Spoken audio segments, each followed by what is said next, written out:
All right. Appreciate it. Esa, welcome to the show, man. Appreciate you coming on Blitz Sports Media today. Awesome rookie year, right? You had a situation where you filled in with injuries for the Chiefs, got to start the last few games of the season.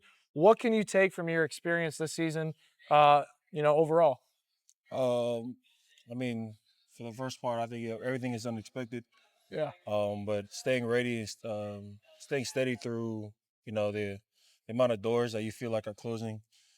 Just understanding that all it takes is one to Yeah. open for you to be there, and when that door opens, to stay ready. And that's what I was told as soon as I stepped foot back into Kansas City. Was Coach Heck was telling me, you never know.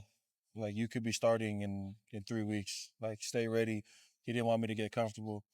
And lo and behold, that's exactly what happened. So This year was uncomfortable to say the least for a lot of people in Kansas City.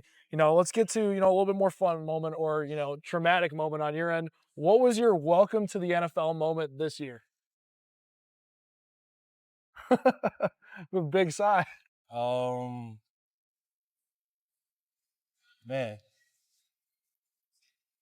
I think I want to say it was during camp, Aaron Camp. and I had to go against Chris Jones for the first time. That'll probably do it. I mean, I'm already shaking when I seen him walk his big self up to the edge. I said, "What are you doing? What are you doing here? Why is he even here?" So then I get in my set. I take a pretty good set. I had pretty good hands, so it just didn't matter. Didn't And matter. that's when I realized the levels. There's levels of There's this. definitely levels to this. I did my best, and that's why, man. He's the 1% of the 1%, and that was my welcome to the. That was actually like kind of an eye opener for me, Yeah. like because his group of people that he stands with, like that's where you dream of being when Yeah. you get in the 100%. NFL. So, kind of just pushed me to get to his level in my own aspect and in my own way. And Yeah. yeah, it was pretty huge for me. 100%. Kind of talking about that journey a little bit. You had a crazy one last season overall. You were undrafted, right? You didn't start playing football, right, till college. Kind of talk about that, and then we'll kind of talk about your journey this year. Well, I had hoop dreams for too long. That's how it started. But um, I had some looks from a lot of D2 schools out of high school, Yeah. and I thought maybe pursuing basketball was kind of the path for me. Things didn't work out at the college that I was trying to attend, and I was just working at the mall and helping my dad with construction. And it kind of just hit me while I was laying down, and I told my brother who had played at Yeah. Washington State and who had did uh, the whole shebang that I kind of want to try football. Yeah. I mean, you Uh, got the size. Like, if I yeah, if I went and tried to play football right now, I'm not sure I get an opportunity, but maybe if I had your size, I get a little opportunity. yeah. I mean, he's been hounding at me to try football for the longest, but Oh, I'm sure. it was because of I was raised in a different home, so the family that I was raised by, my mom didn't really support football. Yeah. She didn't believe that the constant head and hitting and everything was good for me as a above average student in school. Yeah. So when all that kind of just brushed over, and I had to make a decision about what was best for my future, I had to tell moms and I had to tell them, everybody, that I want to try football. Let's play all the cards here, and Yeah. see what happens. And thank the You Lord made our the right Savior that I decision, did, man. for You made the right sure. decision. I say so, for So kind sure. of talk about like now this year overall, right? You had different stops. You're in New York this year. You're undrafted. Like, kind of tell me about that journey overall. And at the end of the year, you're starting tackle for a team that has been historically the best team in the last decade. Like, talk about that experience overall and how crazy that was. Um, I think everything that happened to me was a blessing. Yeah. I try to stay firm in my faith and take everything that's come my way, all things considered. And the amount of experience that I feel like I gained just from everything that happened, Yeah. sitting in front of my TV, not hearing my name, getting a call from Coach Reed himself, and then coming to Kansas City, suiting up, feeling like I had a spot and not getting the spot. Yeah. Going to New York where I was a healthy scratch and they were just, kind of just sitting me. And I was watching a lot of guys, live out their dream, and I was just waiting on my opportunity. Things fall through. I leave from there, and like now I'm going back to the team, like a bittersweet feeling, more sweet than bitter, Yeah. but like coming back to where I felt like I was home the most part. Yeah. and then now I'm living my dream at the place that I wanted to in the beginning. Yeah. Like it all came around Full full circle type circle, moment. Yeah. right? And I still remember looking up in the sky. Christmas night, we're playing Denver. Yeah. Playoff hopes was already down the drain, and there's really nothing else but just to play ball. Play ball. And Yeah. man, I was just smiling like, man, how many people get to say they played on Christmas night? Yeah. In the National Football League, not a lot of people can. Yeah. Well, I mean, So you being in Kansas City, you're going to probably play in Christmas a lot more. It feels like every year they're yeah, playing on Christmas, and I'm all into the game, getting a little bit too excited, a little bit too frustrated on Christmas Day. But talk about, you mentioned Chris Jones. That was your welcome to the NFL moment. You're playing with a lot of future Hall of Famers right now. Like, what have you been starstruck at all, or are you soaking all that in and like saying like, man, Chris Jones, this is what he does. I'm learning from that work ethic. Patrick Mahomes, this is how early he's in the facility. Like, what are you taking from those future Hall of Fame type players that you're adding to your game right now? man, it was kind of a mix of both. Yeah. Like, remember the first time Trav walked in, and I'm just, yeah, that's Trav. That's Travis Kelsey. Oh, Yeah, that's Travis Kelsey, nice. Yeah, dating a billionaire pop star. Oh, that's my yeah. teammate. Yeah, nice. And it's funny because like that was the like my starstruck moment for me. And Pat came up to me and was like, "Nice to meet you. We're happy to have you. I'm Pat." And in my head, I'm thinking, when you're that famous, do you really have to introduce yourself? Like, how does that go? Like, I've been when doing you a similar situation. Like, hey, I'm Ryan, and I'm like, like, and the guys introduce themselves. yeah, I know who you are. yeah, yeah, yeah, Yeah, we understand who you are. But that was a funny moment for me too. But man, Trav was such a big like bright spot for me in terms of yeah, like those guys. Like he really took me in. He fed off the energy that I tried to feed, and man, like I had so much fun out there, and I kind yeah, of got to see like the different kinds of ways that these superstars became superstars and became legends. yeah, Pat with his work ethic, Chris Jones with his just insane like way he can just do yeah, everything and does it his way, yeah, And I don't think a lot of people would make it doing it his way, but he has his way and he sticks to it. And Trav just having fun, yeah. like you talk about a guy that just wants to play ball. Like at his age, I hope I'm still playing. Let's I just mean, be he's still real. got something to take. We'll see if he comes I back. still got a lot in the tank, but to take the hits that he takes and catch and just produce the numbers he does, Yeah, man. Like, and he's doing it because he wants to play. He's having fun. Before every drive, he's just so excited to get out there, like a kid trying to get out there on the field again.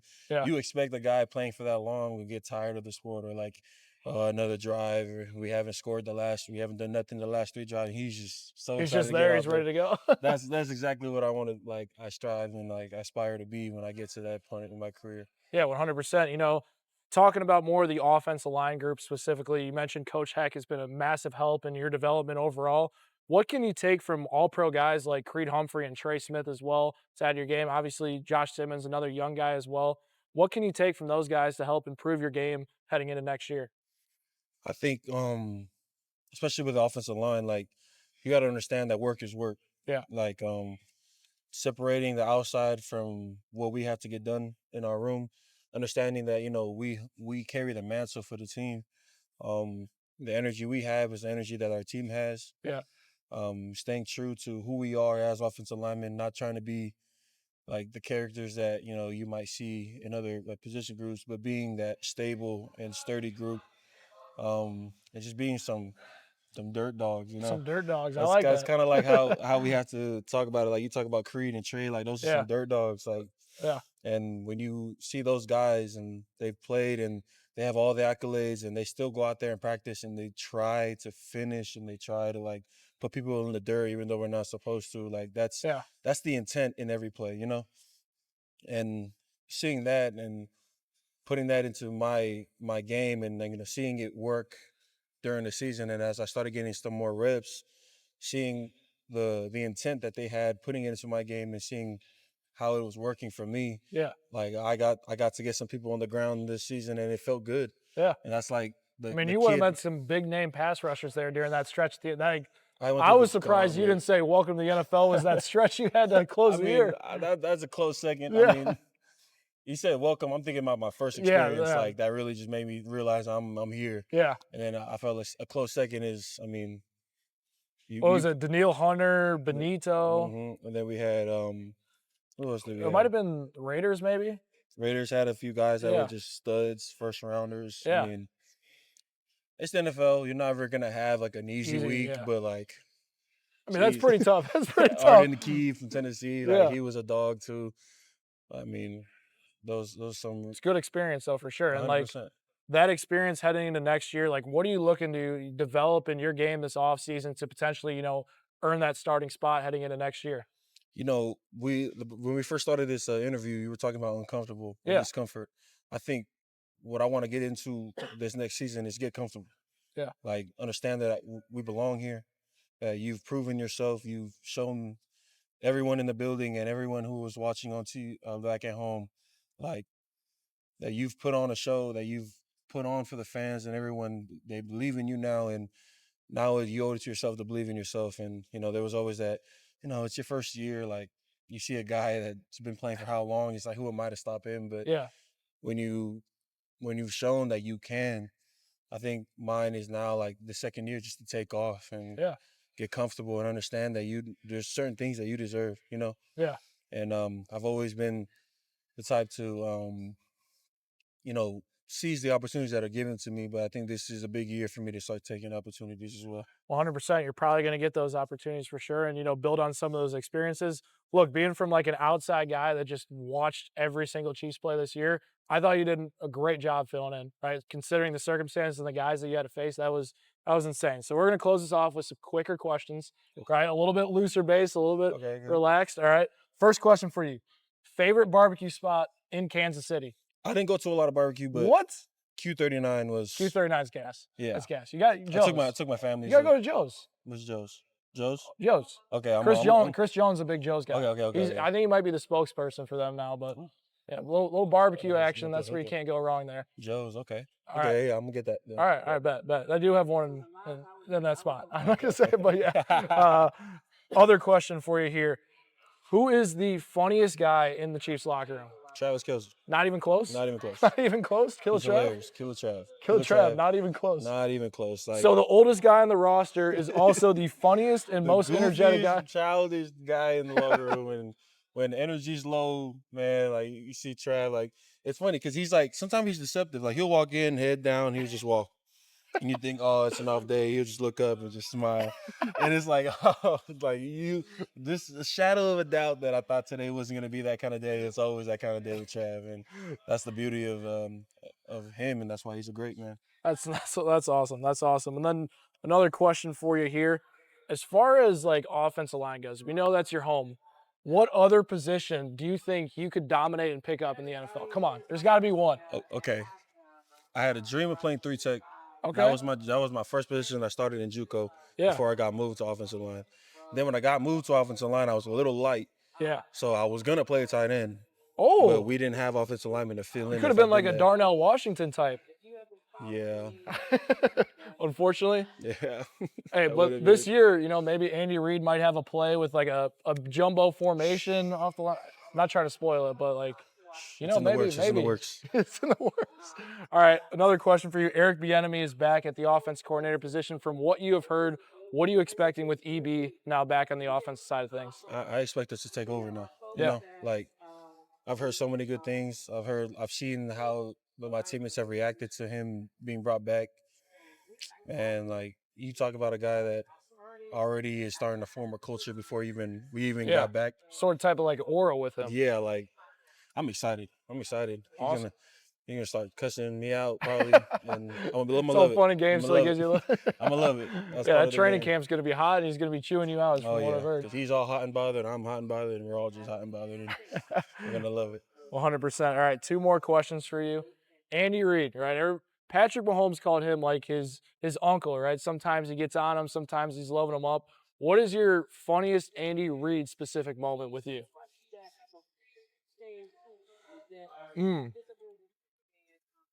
So there was like a stretch during camp where I was wearing pajamas everywhere. Okay. I'm a comfy guy. I don't like dressing up. They got me into these jeans. I didn't want to wear them, but during that stretch, he would stand there right in front of the team meeting room, stand there, and he'd just look at me, nice PJs. And then every day, nice PJs. And that's like about as much as I could get out of coach. I was loving it. It was to the point where I wanted to wear my PJs just So he'd so say he'd say something. something to me. Hey, Big Red, I'm right here. Yeah. Nice PJs. And then the other one was, you know how Washington State and Oregon State are the two teams that kind of Yeah. stayed from the old pack. He thought I went to Oregon State this whole time.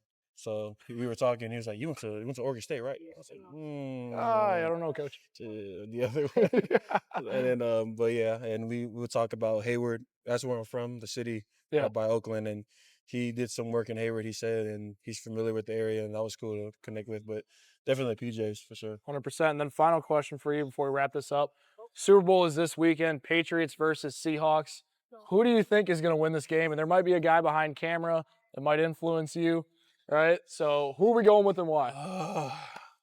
That's so tough. I got a teammate from Wazoo over there, Kyle Williams, with the Pats. So I'm really 50-50 because I didn't experience playing against the Pats, but I do experience playing against Seahawks in preseason. They were a tough team, man. But they do have some holes that I think the Pats can, take advantage of. But Yeah. I feel like the youth of the Pats team as well. This is the Super Bowl. Talk about Sam Darnold dimes, man. I don't know, dude. I made up a name for him, but I really can't pick a team. If I had to go with my gut, I'd say maybe like a slight edge to Seattle, but just a slight, just a slight. But I wouldn't be surprised if the Pats came through because, I think like it's gonna I be said, close. the talent in the receiving core as well. I mean, you got JSN, then you also got Stephon Diggs, my boy K-Dub. I mean, Drake May having a year of years. So You're talking yourself out of it at the same time. I don't know. Like, I really, it's going to be a good game. Like, That's what I'm saying. Like, I'm like, stand over here if you think so. I'll really just be like this.